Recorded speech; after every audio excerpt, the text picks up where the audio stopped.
Doctor Sreevarma ஆயுள் தரும் ஆயுர்வேதா அறுவை சிகிச்சை இல்லா குணம் ஆயுள் கால நிவாரணம்.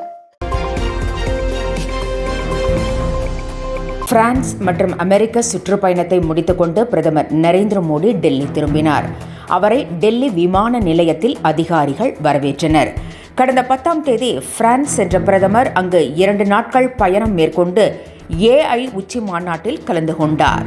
அதனைத் தொடர்ந்து 12, 13 ஆகிய தேதிகளில் அமெரிக்கா சென்றார்.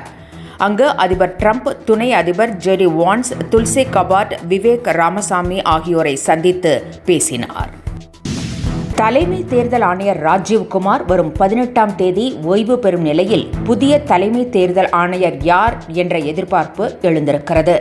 புதிய தேர்தல் ஆணையரை தேர்வு செய்ய பிரதமர், மத்திய சட்ட அமைச்சர் அர்ஜுன் ராம் மேக்வால், எதிர்க்கட்சித் தலைவர் ராகுல் காந்தி ஆகியோர் வரும் 17ஆம் தேதி ஆலோசிக்க உள்ளனர். புதிய தலைமை தேர்தல் ஆணையர் பதவிக்கு ஞானேஷ்குமார் IAS பெயர் பரிசீலிக்கப்பட உள்ளதாக தகவல்கள் தெரிவிக்கின்றன. 2036ஆம் ஆண்டு ஒலிம்பிக் போட்டியை நடத்த இந்தியா தயாராக உள்ளதாக உள்துறை அமைச்சர் அமித்ஷா தெரிவித்திருக்கிறார். அசாமில் தேசிய விளையாட்டுப் போட்டி நிறைவு விழாவில் பங்கேற்று பேசிய அவர், விளையாட்டில் இந்தியாவுக்கு மிகவும் பிரகாசமான எதிர்காலம் உள்ளதாக குறிப்பிட்டார். ஒலிம்பிக் போட்டிகள் இந்தியாவில் நடைபெறும் போது நமது வீரர்கள் பதக்கங்களை வென்று இந்திய கொடியை உயரத்தில் பறக்கச் செய்வார்கள் என்றும் அவர் நம்பிக்கை தெரிவித்தார். தமிழக வெற்றிக் கழக தலைவர் விஜய்க்கு தமிழக அரசுதான் பாதுகாப்பு கொடுத்திருக்க வேண்டும் என்றும், ஆனால் மத்திய அரசு ஒய் பிரிவு பாதுகாப்பு வழங்க வேண்டிய அவசியம் ஏற்பட்டுள்ளது என்றும் அண்ணாமலை தெரிவித்திருக்கிறார். விஜயால் ஆளுநர் மாளிகைக்கோ பரந்தூர் விமான நிலையத்திற்கோ செல்ல முடியாத நிலை இருந்ததால் தமிழகத்தில் எல்லா அரசியல்வாதிகளுக்கும் கொடுக்கக்கூடிய ஒய் பிரிவு பாதுகாப்பு வழங்கப்பட்டதாகவும் அண்ணாமலை விளக்கமளித்திருக்கிறார். தமிழகத்தில் கோடை தொடங்குவதற்கு முன்னரே வெப்பம் சுட்டெரிக்கிறது. கடந்த டிசம்பர் மாதம் வடகிழக்கு பருவமழையின் தாக்கம் காரணமாக பல்வேறு மாவட்டங்களில் கனமழை பெய்து வெள்ளப்பெருக்கு ஏற்பட்டது. தை மாதம் முடிந்து 1 வாரம் கூட ஆகாத நிலையில் பல்வேறு மாவட்டங்களில் வெப்பம் சுட்டெரிக்கிறது. நேற்று சென்னையில் 30 டிகிரி செல்சியஸ் பதிவாகியிருந்தது. அதிகபட்சமாக கரூர் பரமத்தியில் 37 டிகிரி செல்சியஸும், மதுரை மற்றும் திருப்பத்தூரில் 36 டிகிரியும் வெப்பம் நிலவியது. கோவையில் 35.5 டிகிரி வெயில் சுட்டெரித்தது. திமுக முன்னாள் அமைச்சர் காந்திராஜன் சொத்து குவிப்பு வழக்கிலிருந்து விடுதலை செய்யப்பட்டுள்ளார். 1996, 2001ஆம் ஆண்டில் சுற்றுலாத்துறை அமைச்சராக இருந்த அவர் வருமானத்திற்கு அதிகமாக 17 லட்சம் ரூபாய் சொத்து சேர்த்ததாக கடந்த அதிமுக ஆட்சியில் 2002ஆம் ஆண்டு வழக்கு பதிவு செய்யப்பட்டது.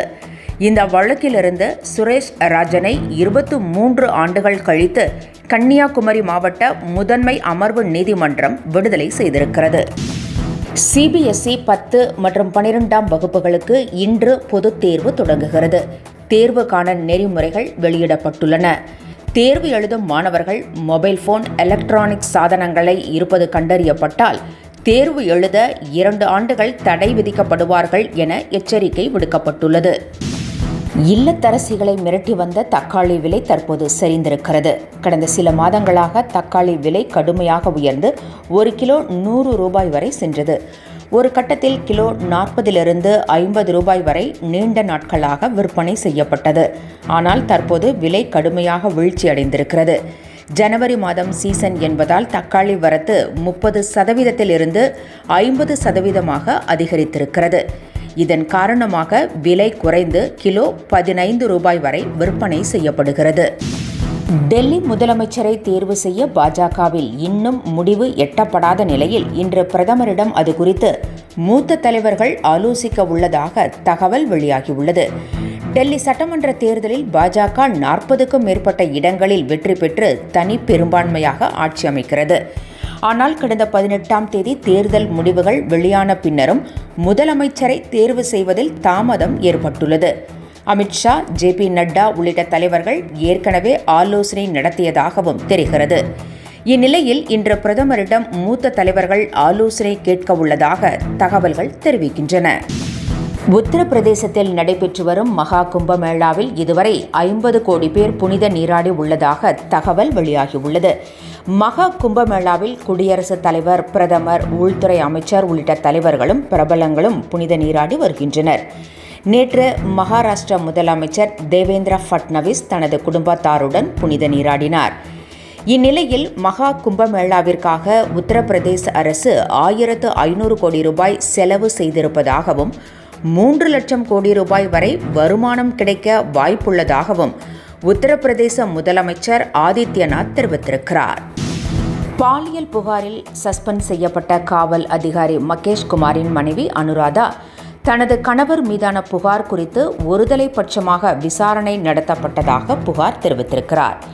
இது தொடர்பாக டிஜிபியிடம் அவர் மனு ஒன்றை அளித்திருக்கிறார்.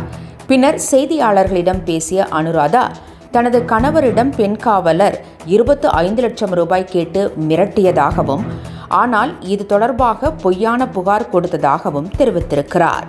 தனது கணவர் மீதான புகாரில் நியாயமான விசாரணை நடைபெறவில்லை என்றும் தங்களுக்கு நீதி கிடைக்க வேண்டும் என்றும் காவல்துறை அதிகாரி மகேஷின் மனைவி அனுராதா தெரிவித்திருக்கிறார். போக்குவரத்து ஊழியர்களை அரசு ஊழியர்களாக அறிவிப்பது குறித்து முதலமைச்சருடன் ஆலோசனை நடத்தி முடிவு எடுக்கப்படும் என அமைச்சர் சிவசங்கர் தெரிவித்திருக்கிறார். 15வது ஊதிய ஒப்பந்தம் குறித்து தொழிற்சங்க தலைவர்களுடன் அரசு பேச்சுவார்த்தை நடத்தியது.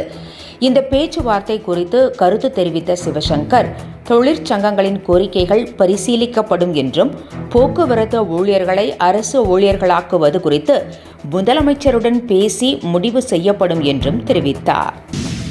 108 ஆம்புலன்ஸ் விவரம் குறித்து துல்லியமாக அறிய புதிய செயலி ஒன்றை தமிழக அரசு அறிமுகப்படுத்தி உள்ளது.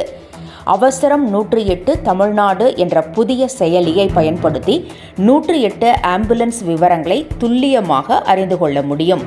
அதோடு மட்டுமல்லாமல் அதில் தகவல் தெரிவித்தால் 20 நிமிடங்களில் ஆம்புலன்ஸ் வரக்கூடிய நெட்வொர்க்கும் ஏற்படுத்தப்பட்டுள்ளது. தாங்கள் இருக்கும் லொகேஷனை பதிவிட்டு ஓட்டுநர் விவரங்களையும் எளிதாக தெரிந்து கொள்ளலாம். டாக்டர் ஸ்ரீவர்மா ஆயுள் தரும் ஆயுர்வேதா அறுவை சிகிச்சை இல்லா குணம், ஆயுள் கால நிவாரணம். என்றும் உங்களுடன் மை இந்தியா. முக்கிய செய்திகளை உடனுக்குடன் தெரிந்து கொள்ள சப்ஸ்கிரைப் பண்ணுங்க, பெல் பட்டனை பிரஸ் பண்ணுங்க. என்றும் உங்களுடன் மை இந்தியா.